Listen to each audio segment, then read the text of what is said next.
YouTube, it's Kay. And Case. And today is going to be another vlog. We're going to be going over the steps of doing a proper hair dyeing at home. So if any of you would like to learn, this would be probably a good video to click on. Yep. You know, we know some of y'all can't do y'all hair correctly. And we always dye our hair, you know, it's a big thing. So maybe you just, you know, take you guys along with us while I go ahead and dye my hair. I recently did the big chop, so I'm gonna go ahead and dye it. Alright, you guys, so there's gonna be 3 steps in our process. He's wanting to do a honey blonde, but light golden blonde was the next step for his hair. If you want, he'll refer a picture to how it looked, but make sure you're wearing gloves. You do not want any type of bleach to touch your skin if you have sensitive skin like me. So first step is bleach. Since his hair is a bit darker, he's gonna have to lighten it up a bit to get this color he wants. So first step is getting this bleach. You're gonna get a few of these spoonfuls here and have an at-home bowl and a brush. I would refer on the ounces side, so refer back on to the box here. It says 2.5 ounces, so that'd be relatively 2 ounces on the bowl. Start out with some bleach first if you're doing this process to bleach your hair. If not, you can go ahead and fast forward.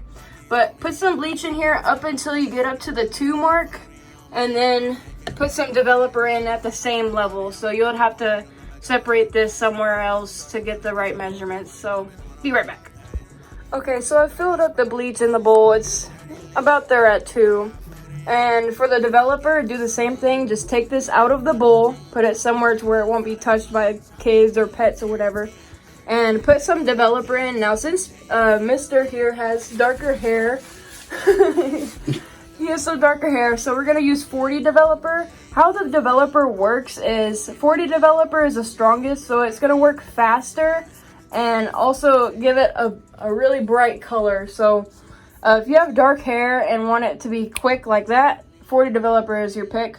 Now, if you have like dirty blonde like me naturally, 20 developer or 30 developer would be your pick, because it doesn't work as fast as 40, but still is a good choice to not damage your hair as much. But today we're gonna be using the 40 developer for the bleaching part, and the 20 for the hair dye plus the toner. That's gonna be the last step. Also, we have this clear developer. We've only used it a few times. It's about this full, but I think the woman in the store said this is for people for like with really curlier hair. I'm not completely sure, so if I'm wrong, please correct me in the comment section, but I just wanted to mention that as well. All right, so we've got the cream developer in there. It's about at 2 as well. Like I said, this was the developer we're using. We're also using the brand Ion. Please focus. Ion Sensitive Scalp.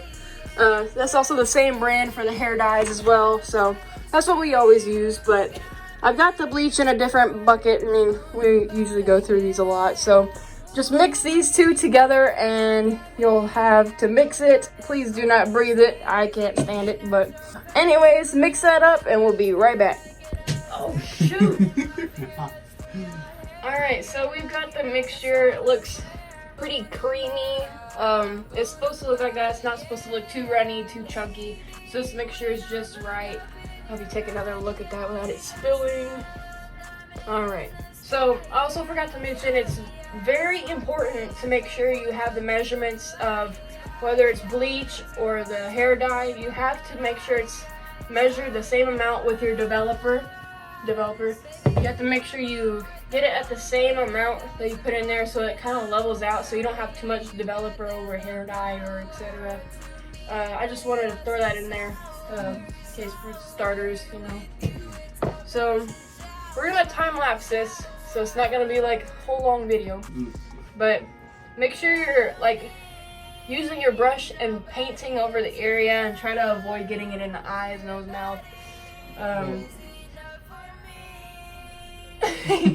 Alright, we're gonna get started. Let's go.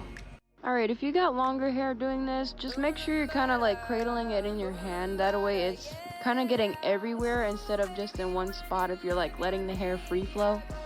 Also, we forgot to mention in this whole video, whenever you're done like bleaching or dyeing it, make sure you put some type of bag over your head to keep that heat in there and keep it trapped. That way the product is working in there faster and better. Yeah. Yeah. Yeah. Hold on. I'm gonna go crazy on this and watch. Yeah. Yeah. Whoa. Yeah. Yeah. Yeah. Yeah. All these lame niggas, I ignore it. All this drink, I keep on pouring. Yeah, I'm in the sky, yeah, I'm soaring. She just finished with my hair doing all around. So right now, we got a timer set for 30 minutes. So we're gonna go ahead and get that, and we'll let you know how it goes when we done. Okay, so after 30 minutes, this is the finished look of the bleach. There is still red tints in there, but we still have to go over these last two things. The first one is going to be the actual hair dye color, like golden blonde. Then after that, it's going to be the toner. It's going to just even it out everywhere and make sure it gets that good look to it. And so there's no like oranginess or anything like that. But so far so good with the 30 minutes on that. Alright, so if you happen to get a bottle like this, we always use ion, so they have the caps specially made to actually puncture a hole into here. This one taught me that. So just make sure you, there you go. You got a hole to go ahead and squeeze that out. Yep. So squeeze all of this in there afterwards whenever you put your developer up to the 2 ounce mark, because this is got 2 ounces in it. Alright, so she's going to mix it up, making sure it's nice, no chunks, no anything in there. So another thing you want to make sure you guys do is, when mixing, make sure that you guys put the exact amount. It should be a 1-to-1 ratio of developer to dye or bleach or whatever you're putting in there. Alright, just a quick little thing to throw in here. When you're bleaching or dyeing your hair, it's not really good to get it like to the scalp, because it does do something like irritation to your scalp and eventually could possibly lead to hair fall out. So that's not recommended, but since he wanted to get it all the way through, it was just this one time, at least right now. Try to leave like at least like this much room from your scalp. If you can get closer, that's fine, but like I would not recommend getting to the scalp. But for longer haired people doing this, do not start from the root to your ends. You want to take a little portion of hair to make sure it gets all the way in there. Start from your bottom of your hair, going all the way up to your roots.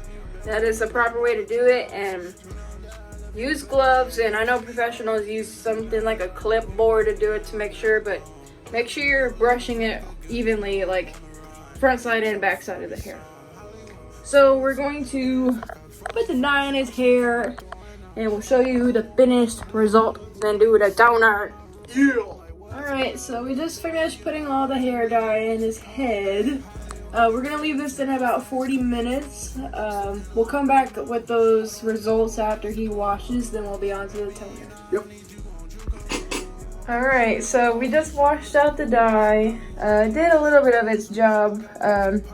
I've already made the bowl of toner. Did the same process with measuring.